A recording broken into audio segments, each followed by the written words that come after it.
consecutive overrides.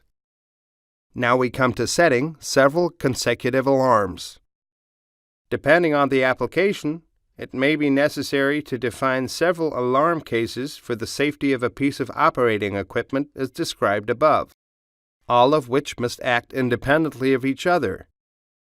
In the case of an awning, for example, not only wind, but also moisture must be avoided under all circumstances. And temperature, in conjunction with moisture, can also play a role. Before you define the overrides to be used and the sequence in which they should be activated, you will normally have to consider all possible scenarios. For example, combinations of alarm conditions in order to avoid mistakes.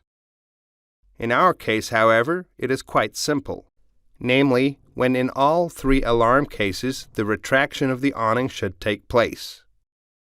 We then only have to activate two more overrides, one for the temperature and one for humidity or rain. The alarms already have the right names. Apart from the names, these three alarms are absolutely identical in their possibilities.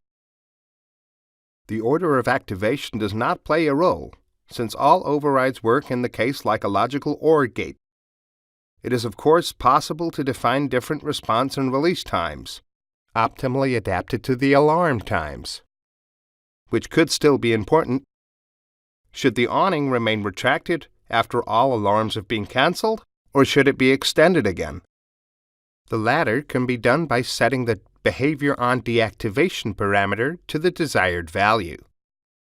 This can be the updated value, a certain position, or a move command. We are now at the end of this example. You are now able to define overrides, select them correctly, set them consecutively if necessary, and adjust the parameters accordingly. Next, we'll look at the options offered by the control value input in an override function.